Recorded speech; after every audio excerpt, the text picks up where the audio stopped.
현재 그런데 국민의힘 내부 사정을 좀 보면 이런 뭐 다양한 내부의 비판이 좀 받아들여지기 어려운 구조인 것도 맞죠? 그럼요. 네. 그건 뭐 지난 전당대회 때 봤지 않습니까? 당헌 당규 뭐 다 국민의 이런 거 뜻 같은 거 다 없애고 우리 당원들로만 뽑는 걸로 해서 김기현 이 체제가 들어섰지 않습니까? 네. 지금 체제는 윤석열 대통령이 절대적으로 지배하고 있는 체제입니다. 그래서 지금 당은 윤석열 대통령 눈치만 보는 겁니다. 언제까지? 총선까지요. 왜냐? 전부 다 공천에 목을 메고 있으니까. 네.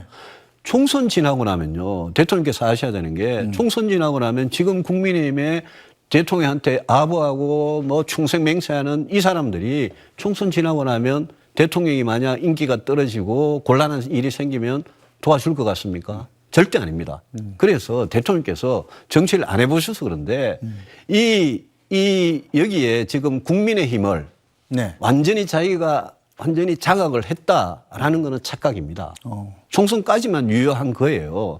그런데 국민의힘을 여당이니까 네. 여당의 역할은 국회에서 여당의 역할은 대통령과 정부가 잘못하면 견제도 하고 잘하면 협력하고 그러면서 야당하고 협력 대화해가지고 국정을 하나씩 해결해 나가는 게 여당의 역할 아니겠습니까? 네. 그런 본연의 여당 역할을 할 수 있도록 만들어 주셔야 됩니다. 그게 오히려 대통령께서 훨씬 통 큰 정치를 하는 거고 그게 오히려 길게 보면 대통령 본인한테도 도움이 되는 길이라고 생각하는 거죠. 자, 내년 총선에 대해서 항상 여러 인터뷰에서 백지 상태에서 생각하고 있다 이런 말씀 여러 번 하셨고요. 네. 자, 국민의힘에 워낙 찍혀가지고 공천 주겠냐 이런 얘기도 하셨던 걸로. 뭐 그렇게 생각하면 상식적으로 그렇지 않겠습니까? 네. 자, 그렇다면 어떻게 신당 창당 쪽으로 무게가 계신 건가요? 정해진 건 아무것도 없습니다.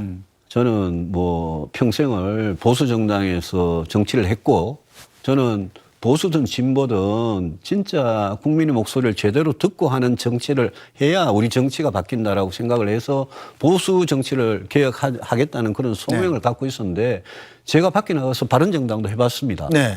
그런데 그런 신당은 뜻이 굉장히 중요합니다. 네. 용기가 중요하고요. 그거는 바른정당이라는 데 대해서 제가 굉장히 안타까운 미련이 많은데 처음부터 동상이몽을 한 거예요. 꿈이 달랐던 사람들이 모였던 겁니다.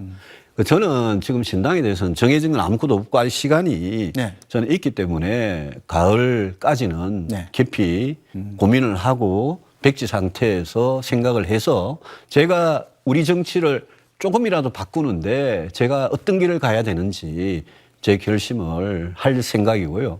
뭐 국민의힘에서 윤석열 대통령이 공천권을 거의 뭐 100% 장악하고 있는 이 현실에서 대통령께서 공천 주라 그러겠습니까?